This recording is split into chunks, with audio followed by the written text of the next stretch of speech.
언뜻 가을인 듯 그렇게 계절이 온 것 같은데 벌써 날씨는 아침 저녁으로 초겨울에 입문한 것 같은 그런 날씨가 요즘 우리 살갗을 그렇게 차갑게 만듭니다. 이럴 때일수록 우리가 감기 조심해야 돼. 감기 조심하고 사망률이 가장 높은 계절이 언제냐 하면 아주 뜨거운 여름도 아니고요. 아주 냉혹하게 추운 겨울도 아닙니다. 언제인지 알아요? 환절기. 여름에서 가을로, 가을에서 겨울로, 겨울에서 봄으로, 봄에서 여름으로 그렇게 계절이 바뀔 때 사망률이 가장 높습니다. 그래서 우리는 누구나 다 마찬가지입니다만 이렇게 환절기 때 여러분들이 건강을 참 조심해야 돼요. 조심하지 않으면 여러분 큰일 납니다. 그래서 여러분 건강은 물론 하나님께서 여러분 건강을 지켜주시겠지만 여러분들 스스로가 건강을 그렇게 잘 챙기는 것도 하나님 앞에 여러분 그것이 사실은 하나님 뜻대로 사는 거예요. 우리는 하나님을 믿으니까 주님을 믿으니까 우리 몸은 아무렇게 막 해도 우리 주님께서 지켜주실 거야? 아니에요. 그게 아니고 우리가 할 수 있는 건 우리가 하는 거예요. 그렇죠? 우리가 할 수 없는 부분들은 주님께서 하시는 겁니다. 우리가 살다 보면 우리 인간의 한계라는 것이 늘 느껴지잖아요. 그렇죠? 우리가 할 수 있는 범위가 있고 우리가 할 수 없는 그런 범위를 뛰어넘는 부분들이 있어요. 우리가 그런 일들을 위해서 우리가 기도하는 겁니다. 그렇죠?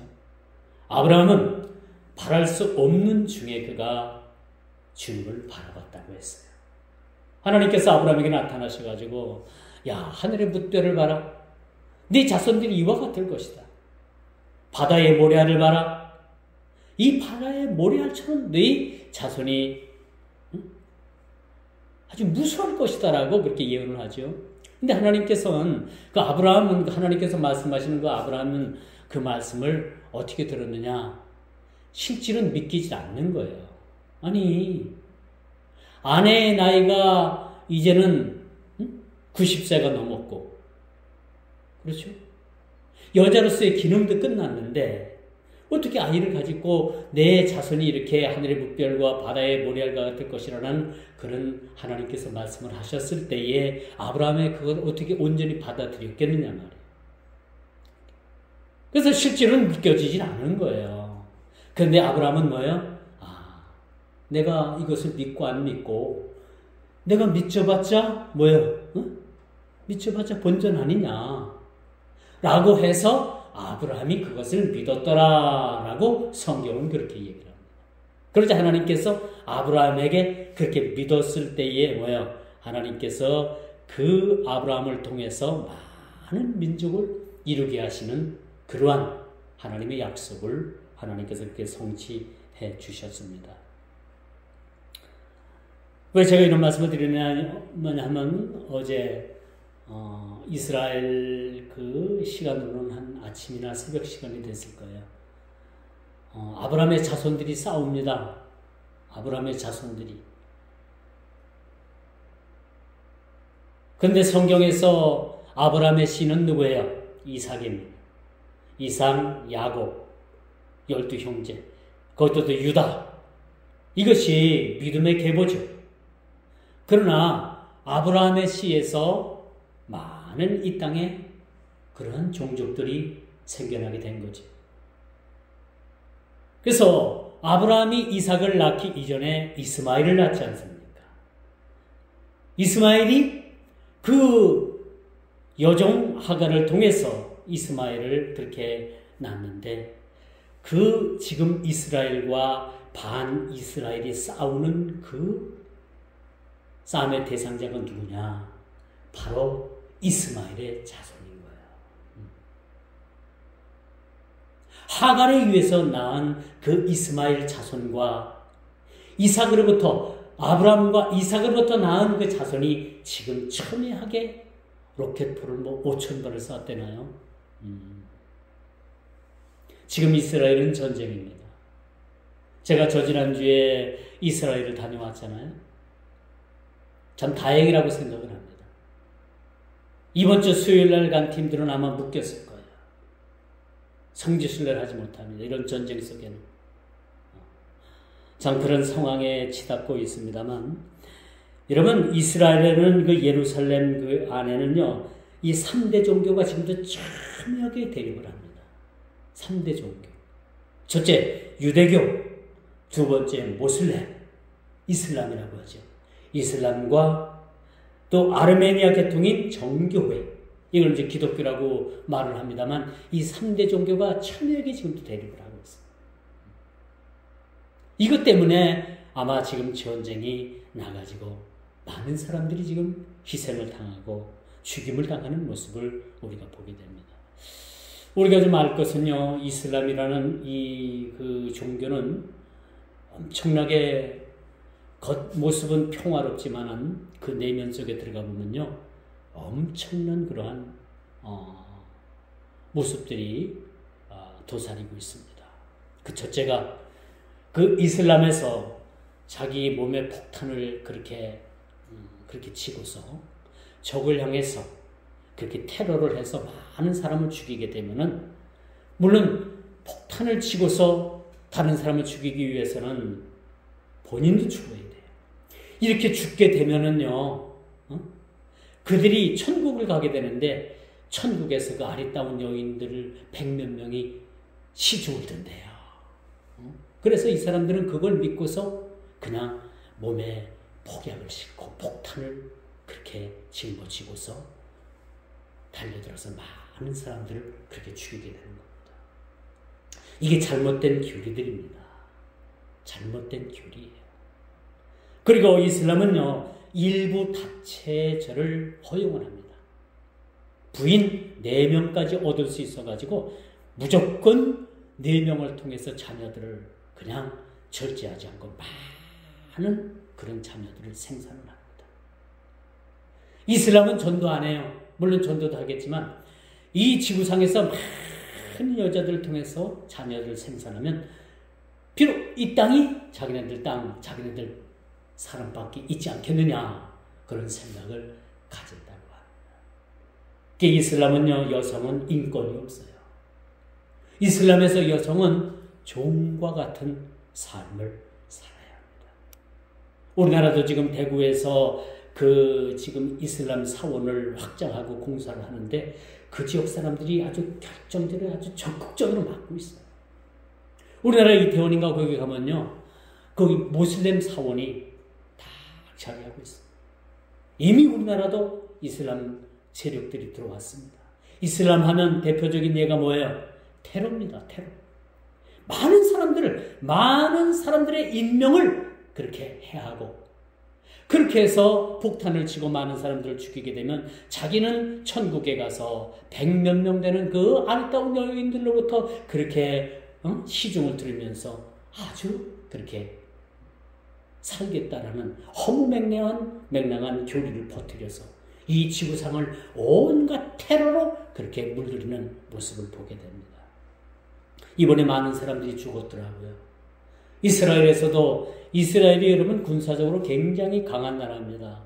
그런데 이번에도 예측 못한 포탄, 그 로켓 포탄이 날라와가지고 이 이스라엘 지역으로 떨어지는 바람에 많은 사람들이 지금 다치거나 죽임을 당했다고 해요.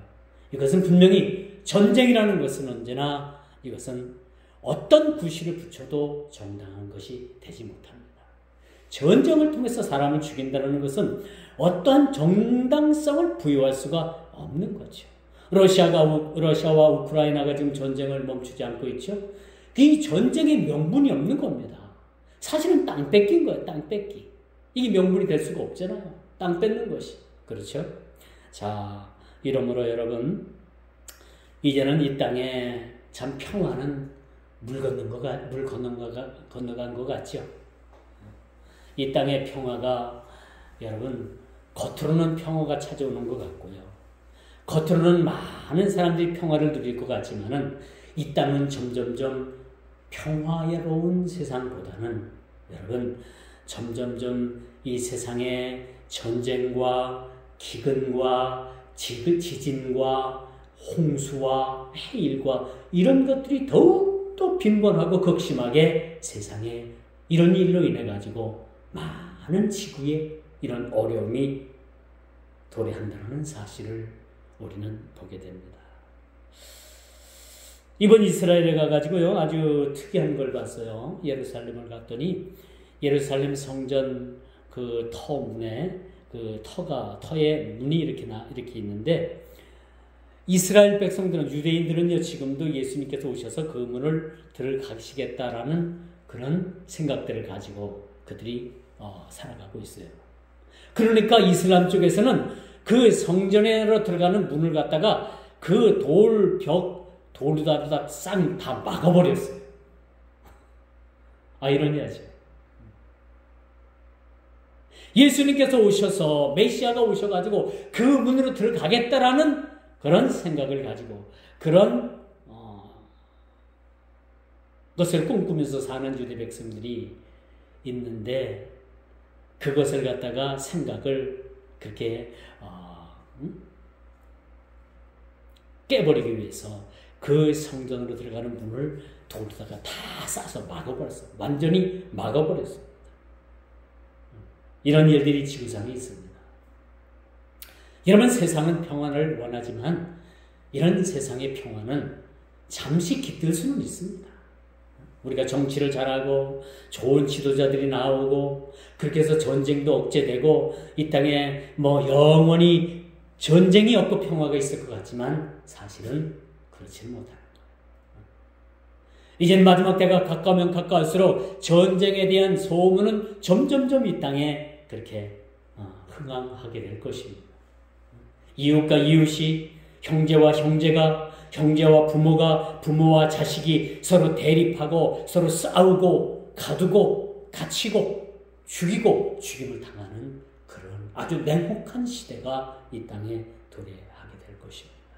그런 다음에 메시아 예수 그리스도께서 이 땅에 오신다는 사실을 우리는 기억을 해야 합니다. 여러분 우리가 알거니와 유대인들은 아직도 초림 메시아를 기다리고 있습니다. 아직 그들에겐 메시아가 오지 않았다고요. 초림의 메시아를 기다리고 있지만 우리는 어떻습니까? 다시 오실 재림의 메시아를 우리가 기다리고 있는 거예요. 오늘 이 본문의 말씀은 초림의 메시아가 올 것을 이사야 선지자를 통해서 그렇게 이 시대의 백성들에게 예언해주고 있는 말씀입니다. 이 예언의 말씀이 지금으로부터 2000년 전에 이것이 완벽하게 이루어졌지 않습니까?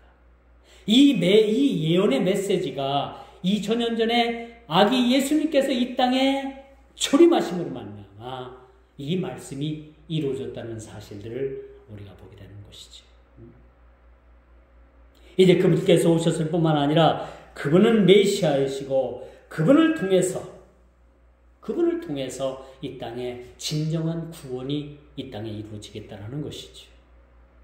우리 예수님께서 오심으로 말미암아 모든 신앙의 유산물이 유대 백성들로부터 시작이 됐고 유대 백성들에게 그것이 전유물인 것 같았던 그러한 그 신앙이 메시아 예수 그리스도께서 이 땅에 오셔서 복음을 전하시고 이젠 갈릴리의 흑암의 새빛이 비쳤다고 말씀해 주잖아요.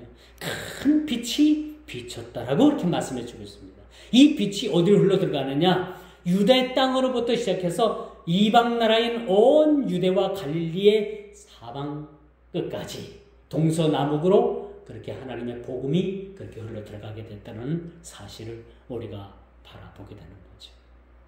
이거는 한마디로 말해서 축복입니다. 그렇죠? 우리가 구약 성경을 보게 되면 이스라엘 그 민족과 하나님의 관계는 아주 특별한 관계입니다. 너무나도 특별한 관계. 하나님께서 이스라엘을 택하셨고 이스라엘 나라만이 하나님의 선민의 백성이 된 거죠. 그래서 지금도 그 유대인들은 하나님께서 자기 민족을 택하셨다라는 그 자부심이 얼마나 대단한지 몰라요. 자기들은 선민의 백성이라는 거예요. 그리고 나머지 이방 백성들은 하나님께서 지옥의 땔감으로 쓰기 위해서 이방 백성들을 하나님께서 만드셨는데 지옥의 땔감으로 저희들을 만들었다는 거예요. 이방인들을. 그런데 이 복음이 구약의 하나님께서 선민의 백성으로 이스라엘을 택하셨고, 그런데 예수님께서 오셔서 이 복음을 유대인들에게 전하기를 원하셨는데 유대인들은 어떻게 됐어요? 오신 메시아 예수님을 잡아서, 그렇죠? 예수님을 욕보이고 예수님을 십자가에 못 박아 죽인 거예요. 이러므로 인해 가지고 이 복음이 유대 민족에서 이방 세계로 그렇게 흘러 들어가게 됐다는 사실을 우리는 너무나도 잘 알게 되는 것이죠.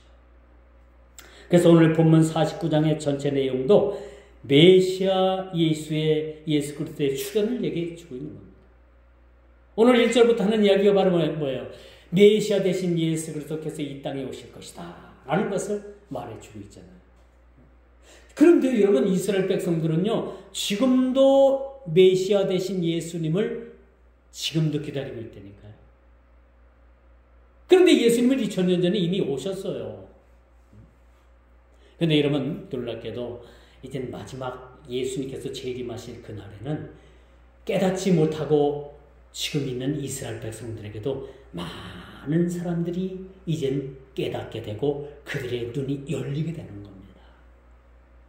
그들의 눈이 열려서 재림 예수를 그들도 맞이하게 되는 거예요. 그리고 그때에 가서 예수님을 맞이하게 되는 그런 이스라엘 백성들뿐만 아니라 세계에 흩어진 모든 이스라엘의 디아스포라 백성, 또 세계 이방인이었다가 예수를 믿고 구원받은 하나님의 백성들이 동시에 구원을 받는다는 사실들을 우리는 알게 되는 거죠. 우리가 오늘 이 본문 말씀을 읽으면서도 참으로 이 말씀이 여러분 한 3000년 전에 2500년 전이나 3000년 사이에 이것이 쓰여진 말씀이에요. 이 말씀이 오늘을 읽는 우리는 어떤 마음으로 이 말씀을 읽어야 되느냐? 이젠 다시 오실 예수 그리스도. 처음에 오신 예수님은 이 땅에 평화를 위해서 오셨고 복음을 위해서 오셨고 그런 가난하고 그렇게 여러분 그렇게 불쌍한 자들을 위해서 그런 자들을 위해서 이 땅에 오셨지만 이제 다시 오시는 예수님은 어떤 예수님이신가? 이 땅을 심판하시기 위해서 이 땅을 오신다는 사실들을 우리는 믿어야 될 것입니다. 처음 오신 예수님은 이 땅에 많은 자들을 고치시고 많은 자들에게 하나님의 복음을 전해서 구원을 받게 하셨지만은 다시 오시는 예수님은 이 땅에 다시 오셔서 심판주로 이 땅에 오셔서 양과 염소를 갈라며 오신다는 사실들을 우리는 보게 되는 겁니다. 그러면 오늘 구원의 빛으로 오신 예수 그리스도는 이 본장 초도부터 하나의 인격체로 오셨다. 그분이 감당할 사역을 선포하고 있는데 그 선포의 내용은 이스라엘을 넘어서 온 이방 세계의 구원의 메시지가 증거되고 이를 믿는 자들에게 하나님께서 구원을 베푸실 것이라는 그런 약속을 하고 있다는 것을 우리가 보게 되는 것이죠. 제가 초대로 말씀을 드렸습니다만 48장, 우리가 지난주에도 48장을 여러분과 같이 말씀을 나눴죠. 48장 19절에 보니까 내 자손이 모래 같겠고 내 몸의 소생이 모래알 같아서 그의 이름이 내 앞에서 끊어지지 아니하겠고 없어지지 아니하였으리라. 이 말씀은 아브라함과 하나님께서 약속하신 그 말씀을 이사야 선지자가 다시 한번 이 말씀을 인용해 가지고 이 땅의 수많은 지구상의 많은 백성들에게 하나님의 복음이 선포될 것이고 이를 믿는 자마다 하나님께서 구원으로 베푸시겠다라는 그런 말씀을 우리들에게 하고 계시는 겁니다.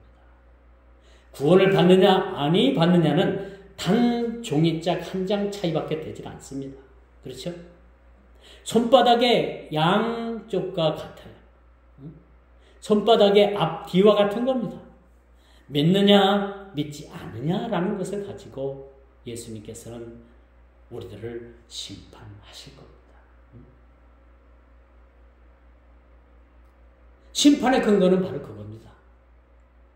믿었느냐 믿지 않았느냐. 너무나도 단순하잖아요. 이 복음이 복잡한 것이 아니에요.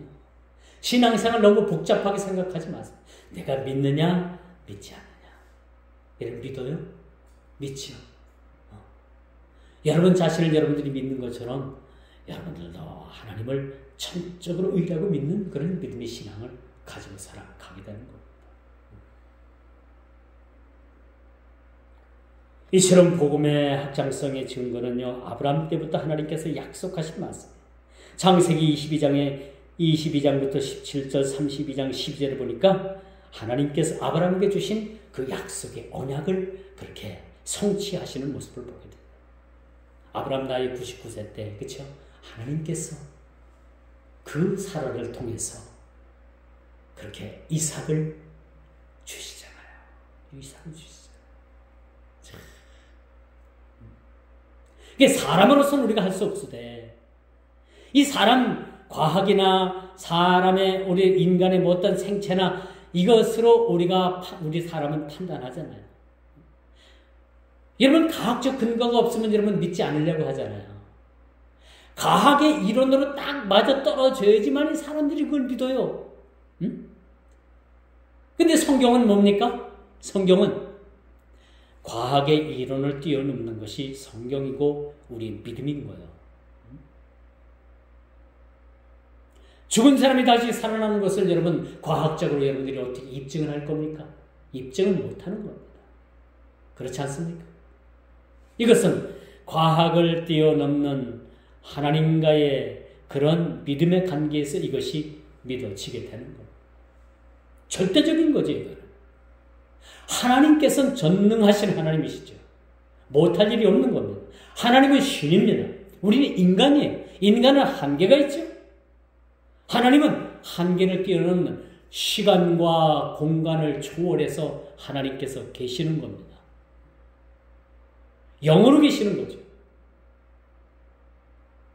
어떤 사람이 참 믿음 생활하는데 너무나도 의심이 많아. 하나님의 모습을 보여주면 자기는 믿겠다는 거야. 하나님의 모습만 보여주면. 그래서 이 지혜로운 사람이 이렇게 의심 많은 사람을 큰 거울 앞에 갖다 세웠답니다. 거울 앞에 딱 세워놓으니까 누구 모습이 있어요? 응? 의심하는 사람 모습이 있잖아요. 봐라. 누구냐? 그 거울 속에 누가 있느냐? 아, 내 모습인데요. 맞아. 내 모습이야. 왜?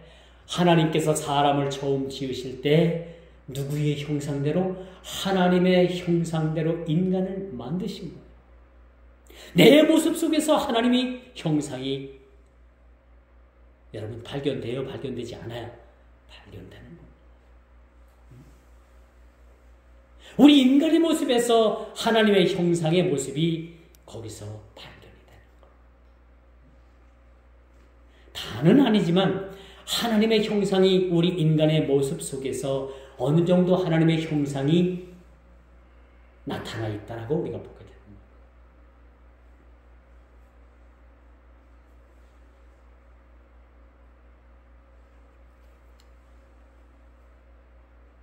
그러므로 하나님께서는 오늘 본문 말씀을 통해서 이런 말씀을 주시죠.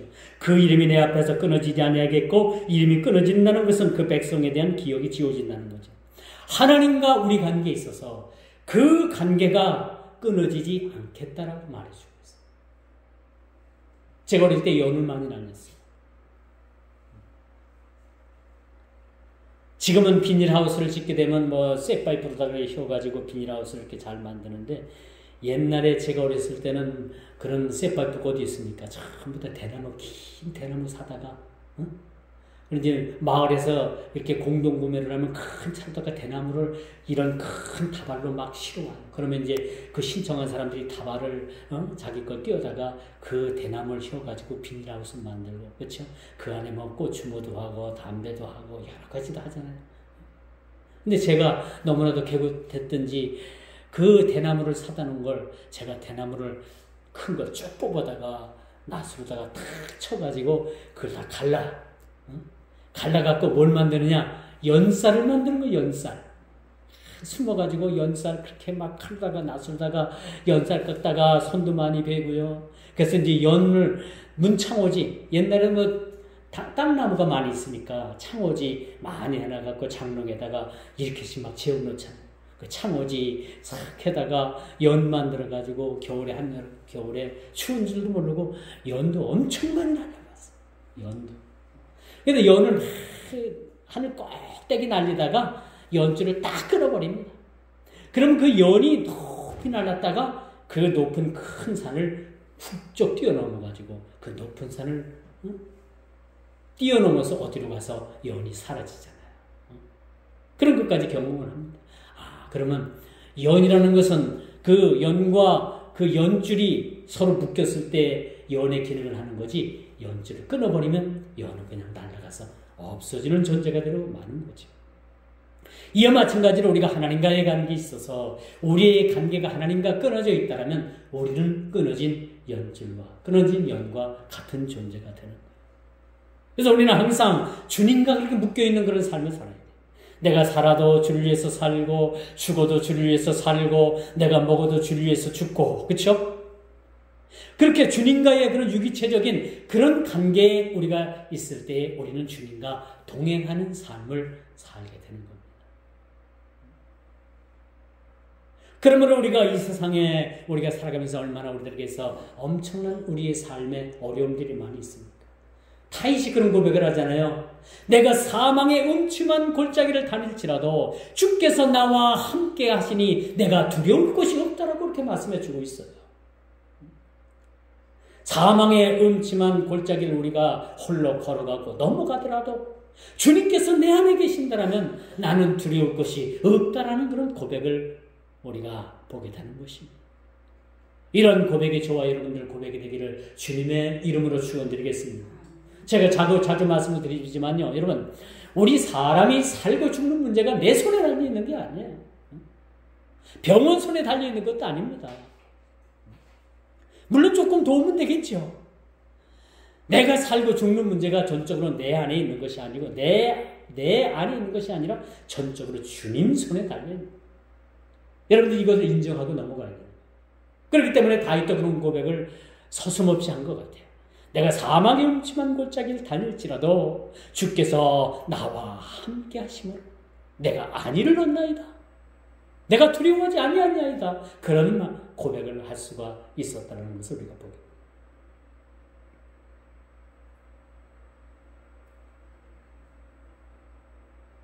그래서 오늘 본문 기자는 이스라엘의 역사적 절정을 부각시키면서 메시아 되시는 예수 그리스도께서 오셔서 온 인류를 구원해 주실 것이라는 것을 오늘 본문을 통해서 우리들에게 그렇게 선포하고 있음을 우리가 보게 됩니다.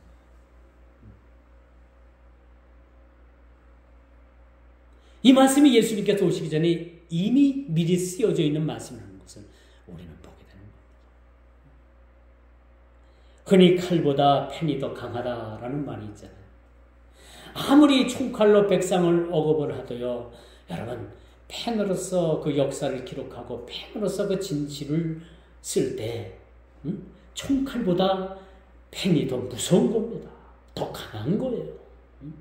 그렇죠? 아무리 세상의 억압 속에서도 우리가 지금까지 지내오고 살아올 수 있었다는 것은 하나님의 말씀, 그 말씀이 말씀이 육신이 되어서 이 땅에 오신 그 예수 그리스도, 그분으로 인해서 우리가 지금까지 살아가고 있는 겁니다.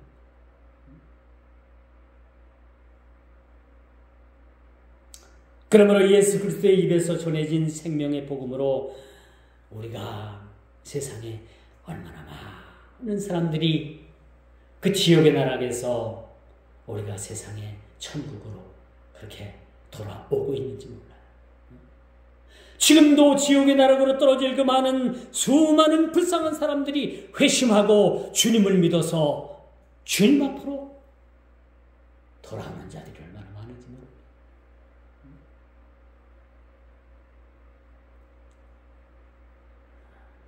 여러분, 갈릴리 해변을 비롯해서 그 많은 이스라엘 땅에 예수님께서 복음을 전하시기 위해서 많은 곳을 방문하셨어요. 더러는 회당에서 말씀을 전하시기도 하고, 더러는 그 가정을 방문해서 가정에서 그렇게 말씀을 전하시기도 하시고.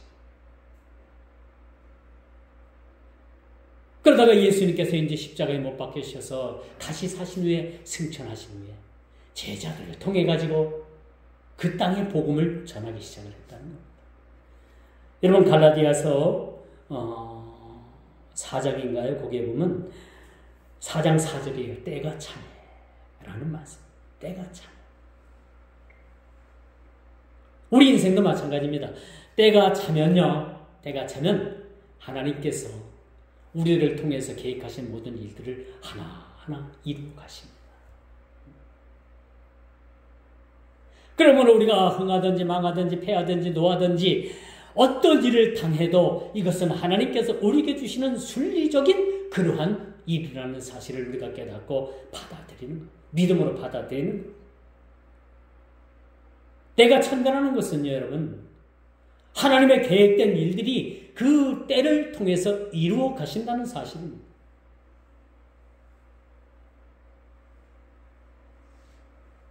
여러분, 때가 차니까 그렇게 철옹성 같은 기독교에 대해서 그렇게 세빗장을 지르고 그렇게 문을 열지 않던 로마가 AD 313년 콘스탄틴 그 대제 때 기독교를 정식 로마의 국교로 인정을 하고 그 빗장, 세빗장이 쳐졌던 그 문이 때가 참에 복음의 문이 열리게 됩니다. 놀랍죠? 그 이전에는 예수 믿는 사람들을 그 경기장에서 맹수의 밥이 되게 하고 기름감에 튀겨 죽게 하고 톱으로다가 썰어서 죽게 하고 얼마나 많은 사람들이 순교를 당했는지 몰라요. 그러나 견디고 때가 되고 때가 차니까 그렇게 핍박하던 로마가 복음의 빗장을 열어 제치고 로마가 기독교를 국교로 받아들였다는 사실을 여러분 기억을 해야 합니다. 갈라디아서 4장 4절에 때가 차네. 저 이 말씀 참 좋아합니다. 때가 차면요. 때가 되면은 뭐 세상 유행 가사도 있잖아요. 때가 되면은 뭐 그 뒤에 내가 잘 모르겠어요. 때가 되면은 다 이루어지고 모든 것이 다 정리가 되는 거예요. 새로 시작될 것은 새로 시작되고 져야 될 것은 져야 되고, 그렇죠? 다 모든 하나님의 때와 경륜이 우리들에게 임하게 되는 거예요. 하나님은 모든 예정 가운데 우리가 엄마 뱃속에 있을 때부터 이름이 짓기 이전에부터 우리를 알았다는 것입니다. 이렇게 때가 차니까 저와 여러분들을 하나님께서 자녀 삼아주시고 그 때를 통해 가지고 하나님께서 결정적인 것은 그 아들을 이 땅에 보내주셨다는 겁니다. 그 아들이 누굽니까? 바로 예수 그리스도. 바로 예수님을 이 땅에 보내주셨고 누구든지 예수님을 주라고 시인하게 되면 다 구원을 받게 된다는 사실. 너무 아쉽지요. 제가 지난주에도 불교의 100일 기도를 얘기한 적이 있습니다. 여러분, 불교의 100일 기도가 얼마나 정성을 다하는지 몰라요? 매일매일 목욕제기하고 다른 사람들과 말도 섞질 않습니다. 다른 사람들과 눈도 마주치질 않아요. 100일 동안. 여러분, 100일 기도할 때는 세상 종교도 이렇게 열심을 가지고 성의를 다합니다. 그러나 여러분, 우리 예수 믿는다는 것은 이렇게까지 하지 않아도 돼요. 이렇게까지 우리가 열과 성의를 다하지 않아도 우리는 예수 그리스도로부터 구원을 받게 된다는 사실입니다. 우리가 믿기만 하면은 하나님께서는 우리를 하나님 자녀 삼아주신다는 사실들을 우리는 너무나도 쉬운 거지만 이것을 받아들이는 사람들이 있는가 하면 받지 못하는 사람들도 여전히 세상에는 있다는 거예요. 그러나 여러분, 때가 되면 모든 것이 이루어진다는 사실들을 믿어야 된다는 겁니다. 그러므로 내가 내게 응답하겠고, 8절의 말씀이죠. 우리가 8절을 한번 다시 한번 봅시다. 여호와께서 이같이 이르시되 은혜의 때에 내가 내게 뭐 하겠다고요? 응답하겠다. 예레미야 33장 3절에 보니까 너는 내게 부르짖으라 내가 응답하겠고 내가 알지 못하는 크고 비밀한 일들을 내게 보여주리라 라고 이렇게 말씀해 주셨어요. 저 역시 이 구절을 너무나도 좋아합니다. 예레미야서 33장 3절 333이죠. 응? 외우기 쉬워요. 333 너는 내게 부르짖으라 내가 응답하겠고 내가 알지 못하는 크고 비밀한 일들을 내게 보여주리라. 할렐루야. 얼마나 좋은 이 소식들입니까? 우리 예수님께서 오셨다는 것은 그들이 놓였던 사망의 땅과 그들이 두려운 죽임과 절대 절명의 상태 속에서 그들을 소망 없는 그들에게 그런 상태에 놓여 있는 그들에게 예수님께서 그들을 모든 속박에서 구원해 주시겠다라는 말씀이 오늘 본문을 통해서 그렇게 말씀해 주고 있음을 우리가 보게 되는 것이지.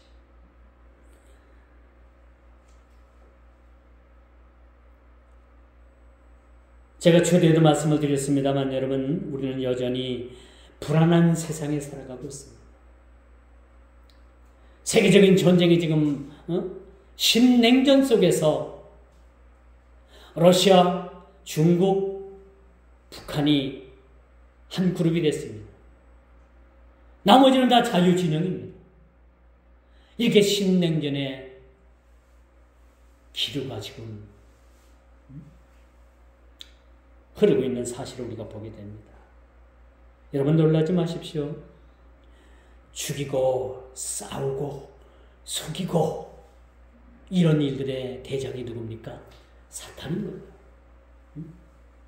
이게 우리 개인적인 관계나 가정이나 우리 이웃이나 우리 모든 집안이나 한 국가 사회 단체나 세계나 모두 이 싸움으로부터 기인되는 것은 사탄이 인간을 통해서 그렇게 싸움을 발생시킨다는 사실을 우리는 기억을 해야 합니다. 사탄의 전략이 뭐예요? 싸우게 하고 서로 이간하게 하고 서로 헐뜯게 하고 서로 물어뜯게 하고 그래서 싸움을 일으키는 것이 사탄입니다. 어떤 현장이든지 싸움은 그 속에 사탄이 그렇게 존재하고 사탄이 조정을 한다는 사실들을 우리는 기억을 해야 돼요. 그래서 우리는 싸움은 멀리 해야 됩니다. 싸움은 멀리 해야 됩니다.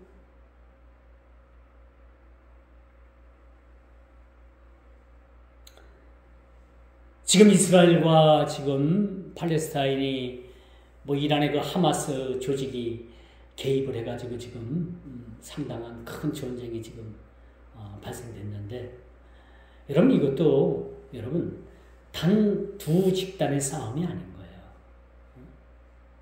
그 육신의 싸움이 아니고 이걸 우리가 깊게 보게 되면 영적인 싸움이고 영적인 싸움.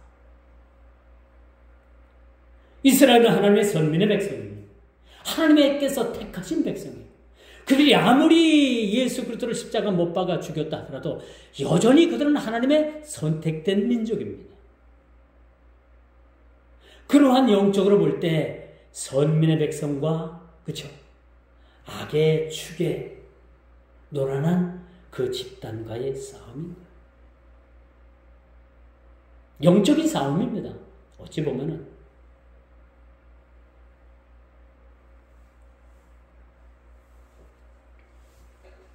마태복음 4장 16절에 보니까 메시아의 오심으로 인해 가지고 흑암에 앉은 백성들이 큰 빛을 봤다고 했어요. 이게 소망 없이 죽어가고 소망이 없는 자들에게 하나님께서 소망을 베풀어 주신 그러한 큰 하나님의 복음의 시작이라는 겁니다. 유대로부터 복음의 시작이 아니에요. 갈릴리로부터 흑암에 앉은 백성들에게 그 백성들이 큰 빛을 봤다고 했어요. 그 빛이 무슨 빛입니까? 바로 예수 그리스도, 바로 예수님 그 자신을 빛으로 그렇게 지칭하고 있는 겁니다. 예수 그리스도는 세상의 구원의 빛으로 오셨습니다.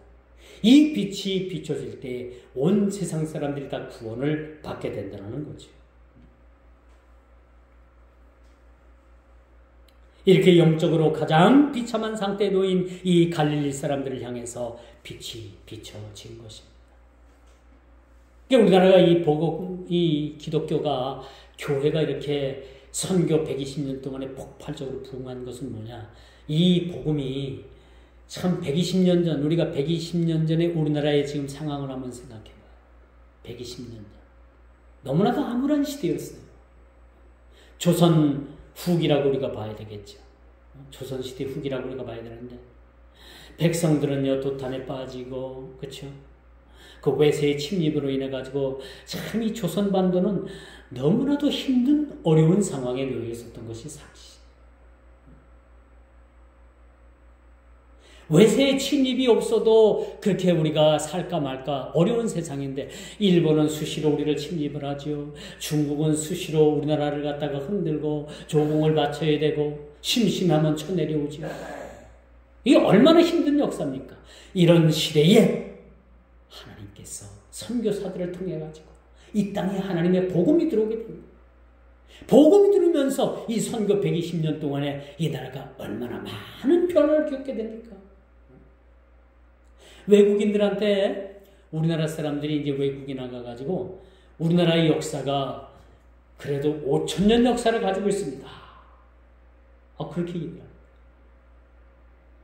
5,000년 역사에 우리나라가 가지고 5,000년 역사를 쓰고 있으니까 얼마나 찬란합니까? 얼마나 할 말이 많습니까? 얼마나 역사적으로 우리가 자랑할 것이 많이 있어요. 그렇죠? 5,000년의 역사를 가지고 있는데 이 나라가. 근데 대다수 유럽이나 뭐 신흥국가들, 미국이나 이런 나라들은 불과 1,000년도 안 되고 몇백 년이에요, 역사가. 그 역사와 우리나라 역사는 비교를 할 수가 없잖아요. 그렇게 자랑을 하니까 그 외국인들이 그런 얘기를 한대요. 그러면 당신들은 그렇게 5,000년 역사의 자랑을 가지고 있는데, 그렇게 5,000년 동안의 역사를 가지고 있는데 이 지구를 위해서 당신들이 한 일이 뭐요? 이 지구를 위해서 5,000년 동안 여러분들이 한 일이 뭐냐는 얘기예요. 아무 말도 못하는 거지. 백이민족? 그건 우리끼리 하는 얘기고요. 이제 우리나라는 백이민족 아니에요. 다문화 민족이에요, 이제 우리나라는요. 여러분 시골 같은 데 가봐요. 초등학교 가봐요. 예전에는 우리 토종 아이들이 그 다문화 가정 아이들을 막 괴롭히고 왕따 시켰는데 지금은 다문화 가정 아이들이 더 많아가지고 우리나라 이 토종 아이들을 왕따 시킨대요. 숫자가 더 많으니까. 그런 시대에 우리가 살아가고 있다니까. 백이민족? 아니에요, 이제는. 다문화 민족입니다. 이 5,000년의 역사를 가지고 있는 이 민족이 뭘 자랑을 하겠습니까? 당신들 이런 유구무구한 역사의 5,000년을 가지고 있으면서 지구를 위해서 한 일이 뭡니까? 라고 물었더니 아무 대답도 없어. 뭘 했습니까? 아무것도 못한 거예요. 아무것도.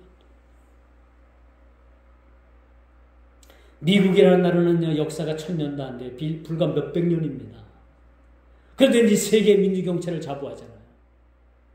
이런 나라가 된 거예요. 이런 나라. 여러분 세상에 여러분 그 돈에 그 종이 돈에 우리는 하나님을 믿습니다라는 문구를 새겨놓는 나라가 어디 있어요? 미국이라는 나라밖에 없어요. 여러분 우리나라 5만 원권이나 만 원권에다가 우리는 하나님을 믿습니다라고 집어넣으면 난리가 날 거예요. 난리가 나. 그렇죠? 생각해봐요. 난리가 납니다. 난리가 나. 근데 미국인들은요. 종이 지폐에 우리는 하나님을 믿습니다. 이렇게 다 문구를 넣은 거야. 이런 나라예요. 그들이 놓여있던 사망의 땅과 그늘이 드리운 곧 죽음과 절망, 절대 절망 속에서 그들이 마치 죽은 거나 같은 다름없는 그런 상황에서 예수님께서 그들을 위해서 오신다는 이야기가 바로 오늘 본문이 말해주는 이야기입니다. 다른 거 없습니다. 우리가 어렵게 읽었잖아요. 49장을. 읽으면서도 이게 뭔 말인지 우리가 나도 모르고 여러분들도 모르고, 응? 제가 모르고 전할 수는 없지만 그래도 여러분들보다는 조금 더 알잖아요. 이야기인즉슨 바로 그거예요. 절대 절명의 사망의 땅과 그늘 아래 두려워지고 곧 죽음 가운데 절대적인 절망 속에서 사는 백성들에게 메시아 예수 그리스도께서 이 땅에 오신다는 거예요.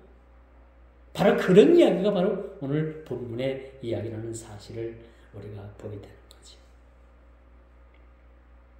이제 말씀의 결론을 맺습니다. 우리 그리스도께서 다윗의 언약을 성취하시고 새 언약을 세우셨습니다. 그렇죠? 자기 백성들에게 영적 기업을 상속하셨습니다. 왜 이스라엘과 지금 피에로가 자꾸 전쟁을 합니까? 지금 이스라엘이 살고 있는 그 땅은요, 하나님께서 아브라함을 통해서 기업으로 약속하셨던 땅이에요. 그런데 이스라엘 백성들이 우상을 섬기고 하나님을 섬기지 않고 그렇게 막 하다가 의도 터지고 해가지고 그들이 다 하나님께서 주신 땅에서 쫓겨나가지고 세계 모든 곳에 유리한 백성이 된 거예요.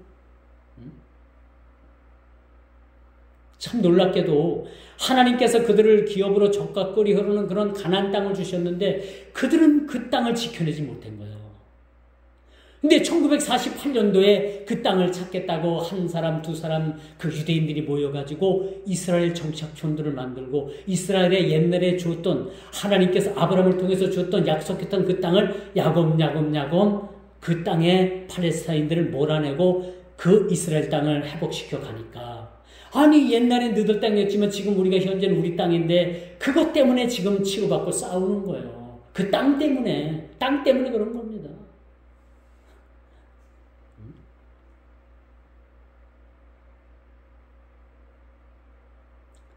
여러분 긴 세월 동안의 포로 생활을 마치고 마치 때가 참에 하나님이 그 아들을 이 땅에 보내주셨다는 거예요.